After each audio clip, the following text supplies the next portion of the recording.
Good morning मेरे प्यारे साथियों। जैसा आप जान रहे हैं, कुछ दिन पहले एलटी ग्रेड शिक्षक भर्ती को लेके एक नोटिफिकेशन आया हुआ था। ये नोटिफिकेशन कल 28 तारीख को विस्तृत रूप से आ गया है।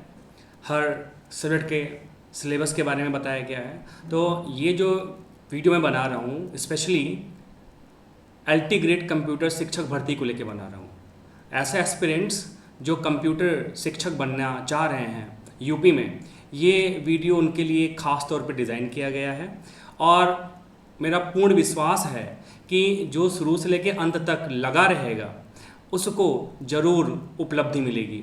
तो आज के इस वीडियो में हम क्या क्या डिस्कस करेंगे, एलिजिबिलिटी क्या है एलटी ग्रेड कंप्यूटर शिक्षक बनने के लिए, उसका सिलेबस क्या है और पैटर्न क्या है। नोटिफिकेशंस पहले आ चुका था, कल डिटेल नोटिफिकेशन आया है जिसमें सब कुछ दिया हुआ है। तो इस वीडियो के माध्यम से मैं संपूर्ण जानकारी आपको दूंगा और सही तरीका बताऊंगा कि पेपर में कैसे पास हो।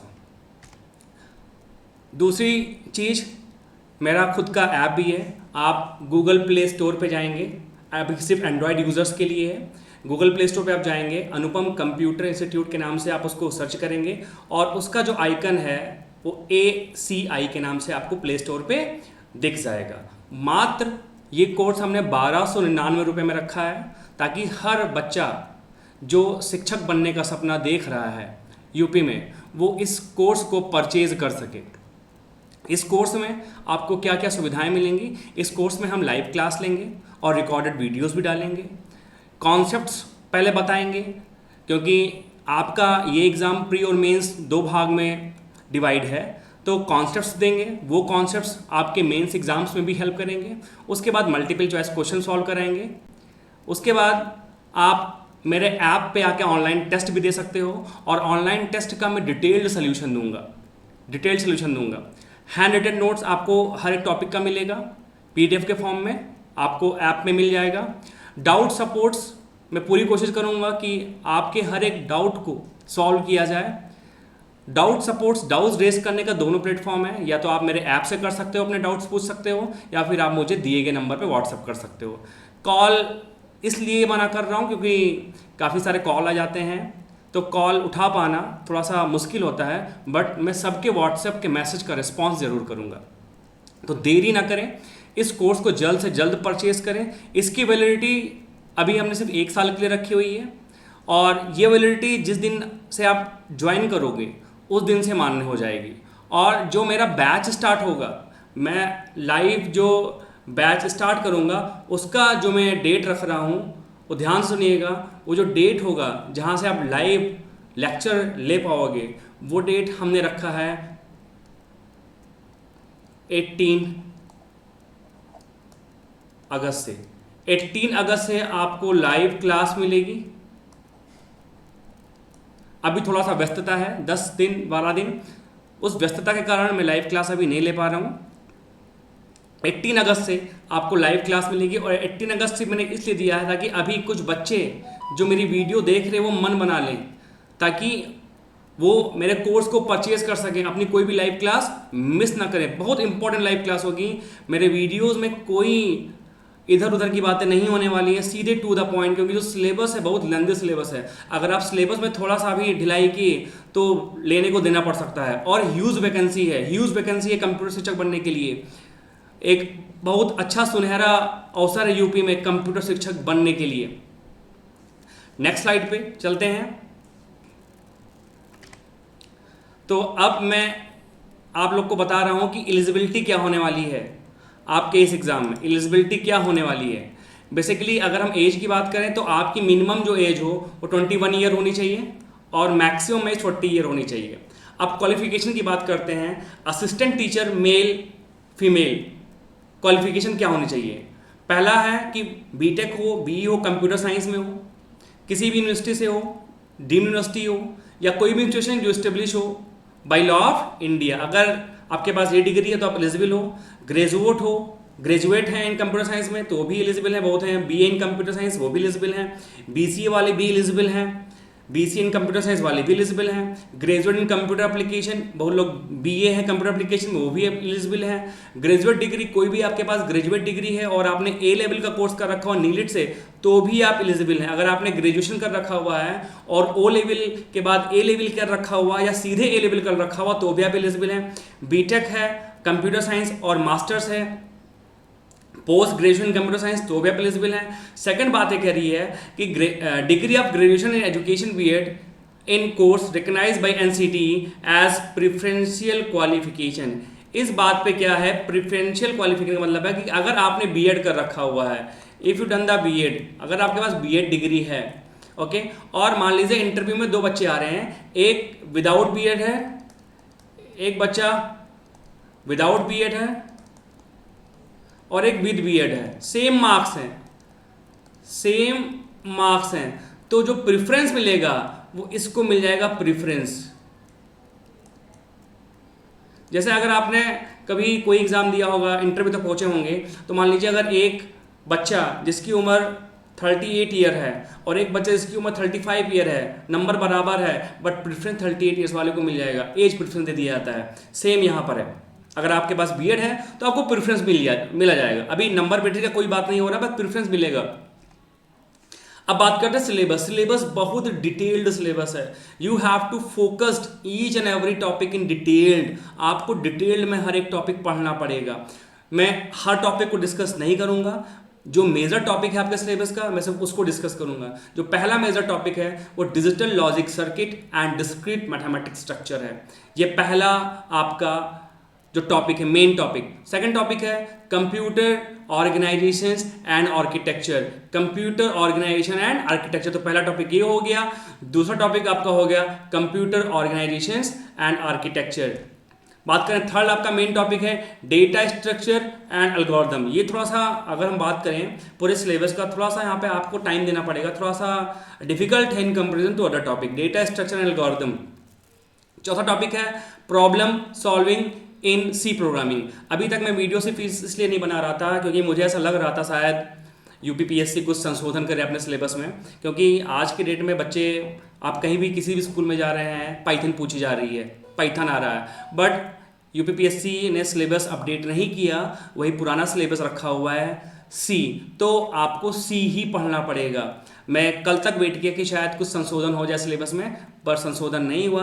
कोई बात नहीं हुआ तो कोई इशू नहीं है, सी भी अच्छी लैंग्वेज है, सी को मिलकर पढ़ेंगे। फिर नेक्स्ट टॉपिक है पांचवा टॉपिक ऑब्जेक्ट ओरिएंटेड प्रोग्रामिंग या ऑब्जेक्ट ओरिएंटेड टेक्निक, जिसमें आप उस कॉन्सेप्ट्स को पढ़ेंगे। फिर ऑपरेटिंग सिस्टम एकदम इजी, ये टॉपिक ऑपरेटिंग सिस्टम एकदम इजी है, कोई इशू नहीं। डेटाबेस मैनेजमेंट सिस्टम 7 नंबर की टॉपिक एकदम इजी टॉपिक है। कंप्यूटर नेटवर्क ये भी इजी टॉपिक है, ये भी इजी टॉपिक है। ये सब थ्योरी टॉपिक हैं, बस केवल समझ लेना, चीज़ों को कॉन्सेप्ट समझ लेना। अगर आपने कॉन्सेप्ट समझ लिया तो मल्टीपल चॉइस क्वेश्चंस तो आंख बंद करके लगेंगे, अगर आपने कॉन्सेप्ट समझ लिया सही से तो। उसके बाद बात करते हैं सॉफ्टवेयर इंजीनियरिंग, ये भी ठीक टॉपिक है, अच्छी टॉपिक है, इजी टॉपिक है। Internet technology, web design and web technology, ये भी इजी टॉपिक है। इसमें से भी आप फुल मार्क्स अटेम्प्ट करके आएंगे अगर आपने मेरी वीडियोस को सही से देख लिया और सही से पढ़ लिया मेरे नोट्स को। System analysis and design sad, ये भी ठीक ठाक टॉपिक है, ना इजी कहेंगे ना टफ कहेंगे, मॉडरेट टॉपिक ये भी है 11 नंबर का। और आपका सिलेबस अभी यही खत्म नहीं हुआ, अभी और टॉपिक हैं। Information security and cyber law, ये टॉपिक भी बहुत ज़रूरी है, बेहद ज़रूरी है, और ये टॉपिक भी एग्जाम पॉइंट ऑफ व्यू से काफ़ी इंपॉर्टेंट है और इजी भी है। नेक्स्ट बात करते हैं कंप्यूटर ग्राफिक्स। कंप्यूटर ग्राफिक्स भी आपको पढ़ना पड़ेगा। अगर बच्चे ए लेवल का पेपर देकर आ रहे होंगे तो कंप्यूटर ग्राफिक्स पढ़े हुए होंगे, कंप्यूटर ग्राफिक्स आपने पढ़ रखा हुआ होगा। कंप्यूटर ग्राफिक्स भी देखा जाए तो कोई बेहद टफ सिलेबस नहीं है और ये 13 नंबर का पार्ट है। अब आपका सिलेबस यहाँ पे फिनिश हो रहा है, एंड हो रहा है, मतलब आपको काफ़ी मेहनत करना पड़ेगा इस एग्ज़ाम को क्रैक करने के लिए। आपको डे 1 से लगना पड़ेगा, कोई भी टॉपिक को आपको छोड़ना नहीं है, हर टॉपिक अपने में बेहद ज़रूरी है। उसके बाद बात करते हैं एग्ज़ाम पैटर्न की बात करते हैं। एग्ज़ाम पैटर्न जैसा आप जान रहे हैं कि आपका एग्ज़ाम प्री और मेंस, प्रारंभिक परीक्षा और मुख्य परीक्षा, 2 भागों में डिवाइडेड है। ये जो मैंने ले रखा हुआ है ये यूपीपीएससी के ऑफिशियल नोटिफिकेशन से मैंने ले रखा हुआ है। तो जो प्रथम चरण है, प्रथम चरण का मतलब ये आपका है प्री एग्जाम। तो जो आपका प्री एग्जाम है उसमें क्या होने वाला है, प्रश्न पत्र 1 रहेगा, प्रश्नों की संख्या 150 प्रश्न रहेंगे, जिसमें समान अध्ययन जीएस के लगभग, जीएस के कितने प्रश्न रहेंगे, जीएस के रहेंगे आपके 30 प्रश्न रहेंगे जो कि वैकल्पिक होगा, एमसीक्यूज होगा। उसके बाद जो आपके मेन सब्जेक्ट है, कोर सब्जेक्ट, जैसे यहाँ पे कंप्यूटर के कोर सब्जेक्ट के 120 प्रश्न रहेंगे। तो टोटल मिला के प्रश्नों की संख्या कितनी रहेगी? 150 रहेंगे। हर एक प्रश्न जो आपका है वो 2 नंबर का रहेगा। तो प्री एग्जाम आपका 300 नंबर का होगा। प्री एग्जाम आपका 300 नंबर का होगा और इसके लिए जो टाइम एलोकेट किया गया है वो 2 आवर का टाइम दिया गया है। सारे एमसीक्यू क्वेश्चन होंगे प्री एग्जाम में। आई होप प्री एग्जाम का कॉन्सेप्ट सबको क्लियर है। अब बात करते हैं मेंस एग्जाम की। मेंस एग्जाम में क्या रहेगा इसको देखते हैं। मेंस एग्जाम इसमें क्या रहेगा? इसमें मुख्य परीक्षा जो आपकी रहेगी वो डिस्क्रिप्टिव रहेगी। यहां पे प्रश्न पत्र 1 रहेगा। प्रश्नों की संख्या कितनी रहेंगी? 20 रहेंगी। प्रश्नों की संख्या 20 रहेंगी। नंबर ऑफ जो क्वेश्चन है, नंबर ऑफ क्वेश्चंस वो कितने रहेंगे? 20 रहेंगे। अब 20 में 10-10 क्वेश्चन रहेंगे। ये जो 10 क्वेश्चंस हैं ये यहां पे देखेंगे तो ये शॉर्ट आंसर कह लो या लघु उत्तरीय कह लो, शॉर्ट आंसर। और अगेन जो 10 प्रश्न हैं ये आपके लॉन्ग आंसर हैं। ये क्या है? लॉन्ग आंसर हैं। अगेन जो शॉर्ट आंसर हैं वो आपके कितने नंबर के होंगे? शॉर्ट आंसर आपके 8 नंबर के होंगे। शॉर्ट आंसर आपके 8 नंबर के होंगे और लॉन्ग आंसर आपके 12। यहां पे दिख नहीं रहा है स्लाइड की वजह से। लॉन्ग आंसर आपके 12 नंबर के होंगे। तो शॉर्ट आंसर का जो शब्द लिमिट है, शब्दों की लिमिट है वो 125 शब्दों में होगी और लॉन्ग आंसर आपका 200 शब्दों में होगा। तो अगर देखें तो ये हो गया आपका 10 × 8 80 मार्क्स और 12 × 10 ये 120 मार्क्स। ये 80 मार्क्स और ये 120 मार्क्स। टोटल जो आपका मेंस एग्जाम होगा वो होगा आपका 120 + 80 200 मार्क्स का। 200 मार्क्स का। इसके लिए आपको जो टाइम मिलेगा वो 3 आवर का टाइम मिलेगा। 3 आवर का टाइम देखा जाए तो बहुत ज़्यादा नहीं है, बहुत कम समय है जिसमें आपको 20 क्वेश्चंस लिखने हैं। तो आपको अपने आंसर्स को ऐसा लिखना रहेगा कि ज़्यादा समय अपने आंसर्स में मत दें। अगर 200 शब्दों में कहा गया है तो 200 शब्द में ही लिखने की कोशिश करें अपने दीर्घ उत्तरीय क्वेश्चन को, लॉन्ग आंसर्स को। अगर शॉर्ट आंसर लघु उत्तरीय प्रश्नों को कहा गया तो 125 शब्दों में ही लिखने की कोशिश करें। ज़्यादा लंबा समय अगर आप देंगे तो श्योर है आपका 1-2 क्वेश्चन छूट जाएगा और 1-2 क्वेश्चन के छूटने से आपका एग्जाम भी छूट सकता है। नेक्स्ट, अगर हम टोटल नंबर ऑफ वैकेंसीज की बात करें, कितनी वैकेंसीज आई हुई है, तो total number of vacancies computer के लिए 1056 है, जिसमें मेल कैंडिडेट के लिए 601 वैकेंसी रखी गई है और फीमेल कैंडिडेट के लिए 455 वैकेंसी रखी गई है। तो ये जो वैकेंसी एक ह्यूज वैकेंसी है। आप इस नंबर पर जरूर फोकस करिएगा। आने वाले समय में आपको इतनी भारी वैकेंसी कंप्यूटर के क्षेत्र में नहीं मिलने वाली है। अगर मिलेगी भी तो काफी लंबे समय के बाद मिलेगी। तब तक आपका एज खत्म हो जाएगा। आप एज को क्रॉस कर चुके होंगे।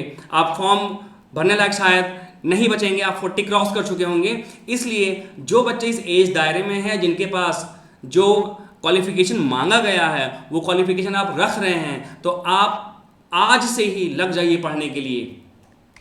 तो thank you this presentation given by Anupam Mishra. मैं आपसे यही गुजारिश करूंगा, मेरे चैनल को, मेरे वीडियोस को ज़्यादा से ज़्यादा लाइक करें, शेयर करें और सब्सक्राइब करें। मुझे उससे एक मोटिवेशन मिलेगा, मैं और वीडियोस बनाता रहूँगा। बाकी रिक्वेस्ट है कि आप मेरे एप्लीकेशन को प्ले स्टोर से डाउनलोड कर लें ताकि आपकी पढ़ाई अच्छे रूप से चलती रहे। धन्यवाद।